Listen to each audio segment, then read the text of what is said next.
Samedi Roumanoff sur Europe 1. Ben H, cette semaine, vous êtes parti en reportage Oui, Anne, avec cette coupe. Quand c'est long, on taille. Quand c'est court, j'ai pas le choix. Anne, c'est une émission un peu particulière aujourd'hui, puisque c'est nos 1 an ensemble. Ouais, 1 an que j'interviens dans votre émission, 1 an que vous m'avez tendu la main alors que je n'étais rien. Et voilà qu'aujourd'hui, je suis le gardien du sommeil de vos nuits. Ah là là, Dany Briand, tu nous manques l'artiste. Oui, Anne Roumanoff, pour ces 1 an, je quitte ma cape de clown pour mon costume de grand reporter. Je serai tel l'enfant qu'aura eu Tintin et Élise Lucet, sous les yeux de Milou. Je suis allé à la fac de Nanterre. Je suis tombé sur le blocus. Alors, un blocus, c'est quoi ? C'est des gens déjà convaincus de ne pas avoir d'avenir qui empêchent d'étudier ceux qui ne le savent pas encore. Le premier truc qui m'a marqué, c'est le nombre d'étudiants mobilisés. À croire qu'à la fac, le moment où les étudiants sont le plus assidus, c'est quand il n'y a pas cours. Je sais de quoi je parle, hein. J'ai fait une année. Hein. Pour moi, fac, c'était même les initiales de faire autre chose. Ils sont pas tout seuls, les étudiants. Il y a aussi plein de forces de l'ordre sur place. C'est facile de les différencier. Les étudiants, ils ont des livres, alors que les forces de l'ordre, ils ont des flingues. Hein. 2 objets bien différents. Hein. L'un te cultive et l'autre démontre que tu ne l'es pas. Aux États-Unis, oui. Aux États-Unis, c'est différent. Hein. C'est plus compliqué. Les étudiants aussi ont des armes, alors que les forces de l'ordre, eux, n'ont toujours pas de livres. Très difficile.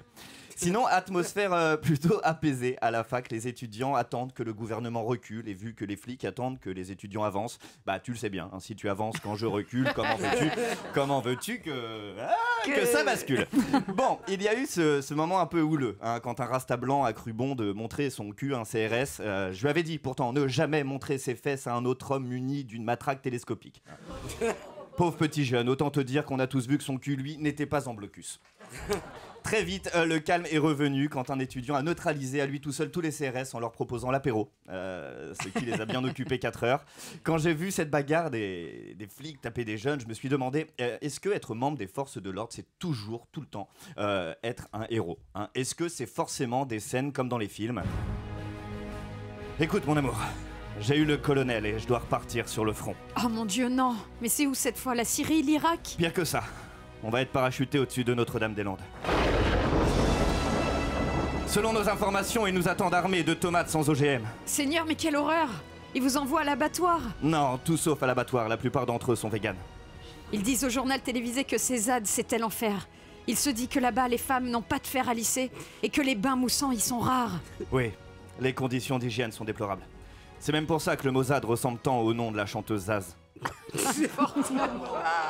Arrêtez avec Zaz. Moi j'aime Zaz. Mais moi aussi je l'adore. Oui. Après j'aime le shampoing aussi.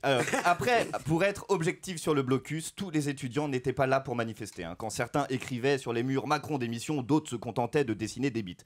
Certains avaient des causes plus globales, hein, le statut des fonctionnaires ou même les retraites. Un étudiant m'a dit, je cite à ce sujet, il faut penser aux vieux, nous aussi un jour aux toilettes on oubliera de baisser notre pantalon. Tout ça pour dire que parfois, les forces de l'ordre font désordre. Parce que quelle que soit la cause, pour un oui ou pour un non, parfois, même si ça semble trop, au final, ce sera jamais assez. Plus que jamais, une jeunesse qui gueule, c'est une démocratie qui respire. Bravo. Oh le révolutionnaire. À 2 balles. Révolutionnaire chez Lagardère. On se retrouve dans un instant pour la suite de cette émission avec Ben H, Léa Landau, Mickaël Quiroga et Jean-Philippe Bizine.